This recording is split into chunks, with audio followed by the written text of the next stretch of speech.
As the group continued their exploration, they found an old grandfather clock in the hallway. The clock, covered in dust, seemed to be stuck at a specific time, midnight. When Ben tried to adjust the hands, the clock began to chime ominously, and the atmosphere grew tense. The chimes echoed through the house, and the group heard faint whispers and footsteps approaching. Suddenly, the temperature dropped, and a ghostly figure of an old man appeared, staring intently at the clock. This clock was cursed by its previous owner, the ghostly figure said. Only by resetting it can my spirit find rest. The group realized they had to discover the story behind the clock and find a way to reset it.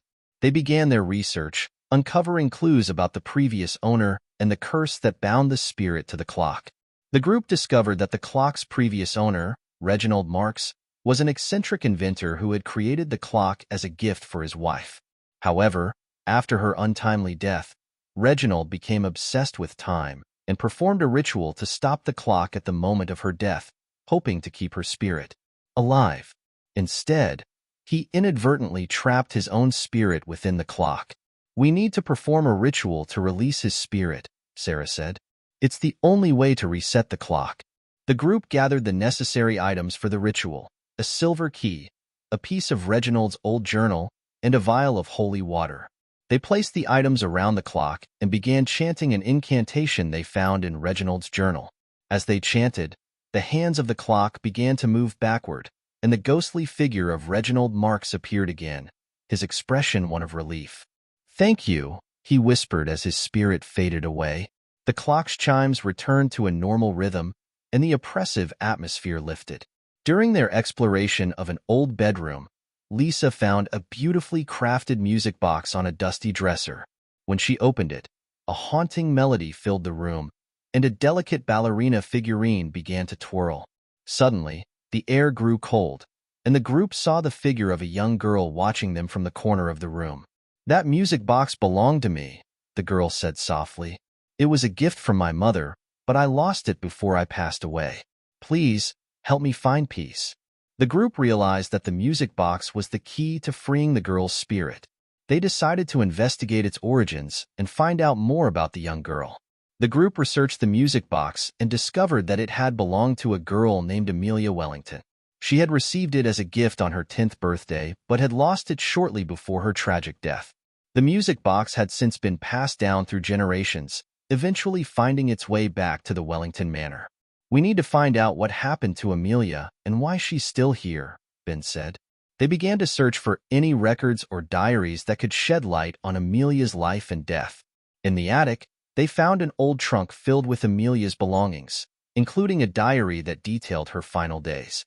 Reading through Amelia's diary, the group learned about her life in the Wellington Manor. She wrote about her family, her friends, and the music box her mother had given her. The diary revealed that Amelia had fallen ill and passed away shortly after losing the music box. "Amelia's spirit is tied to this music box because it was her most cherished possession," Sarah said. "We need to perform a ritual to help her find peace." They gathered the music box and other items from Amelia's trunk, preparing to perform a ritual to release her spirit. In the hidden room, they set up the ritual and began to chant, hoping to bring peace to the young girl's restless soul. As they chanted, the ballerina figurine inside the music box began to twirl faster, and the room filled with a soft, ethereal light. Amelia's spirit appeared, looking more peaceful than before. "Thank you," she whispered. "I can finally rest." The light grew brighter, and Amelia's spirit began to fade. The group watched as she disappeared, knowing they had brought peace to another soul. The music box's melody changed to a happier tune, and the atmosphere in the room felt lighter. The group knew they had done the right thing and felt more determined to continue helping the spirits in the Wellington Manor. While exploring a bathroom, Sarah found an old mirror with a cracked frame. As she wiped away the dust, she saw her reflection, but there was something off. The mirror showed a different room behind her, one that didn't exist in the house. "This mirror must be showing us something from the past," Sarah said. The group gathered around the mirror, trying to decipher the strange reflection. They realized that the mirror was a portal to another time, revealing secrets from the house's history. As they watched, they saw the image of a woman brushing her hair, her face filled with sorrow. We need to find out who she is and why the mirror is showing us this, Alex said. The group researched the history of the Wellington Manor, trying to identify the woman in the mirror.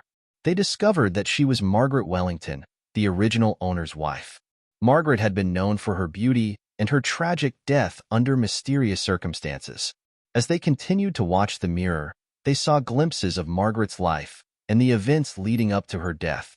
It became clear that she had been deeply unhappy and that her spirit was still tied to the house. "We need to help her find peace," Ben said. "But how?" The group decided to perform a ritual to communicate with Margaret's spirit, hoping to learn more about her and find a way to help her. During the ritual, the group called out to Margaret's spirit, asking her to reveal herself.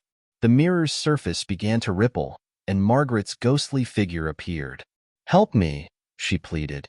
"I am trapped here, bound by sorrow and regret." "We want to help you," Sarah said. "Tell us what we need to do."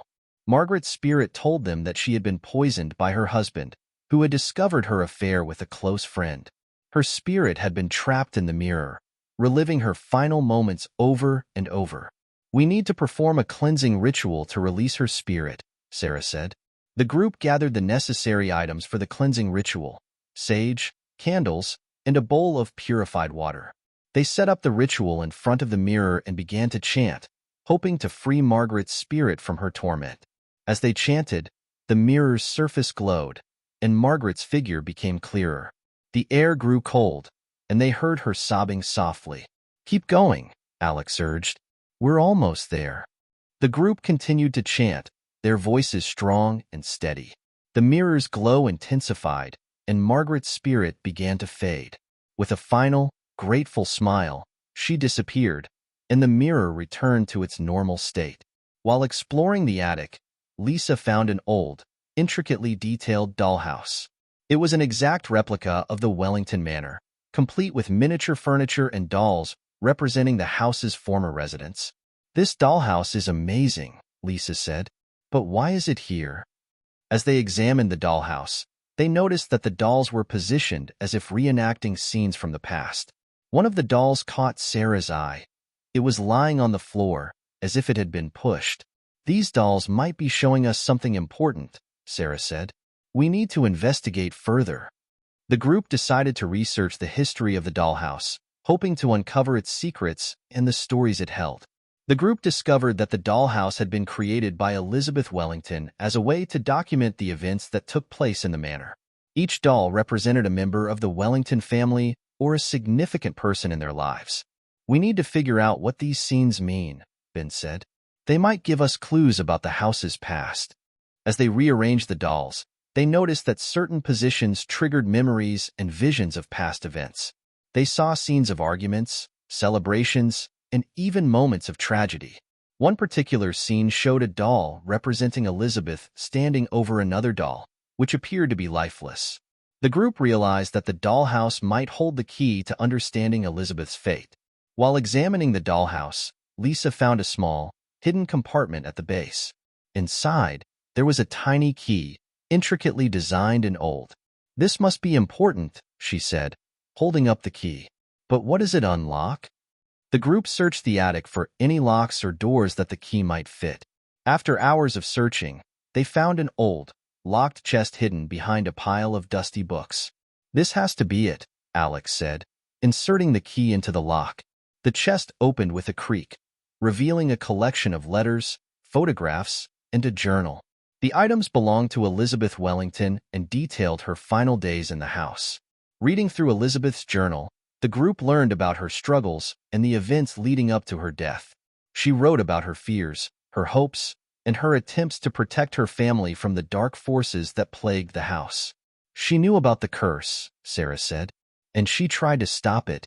The journal revealed that Elizabeth had been accused of witchcraft by a jealous neighbor and had been imprisoned in the house.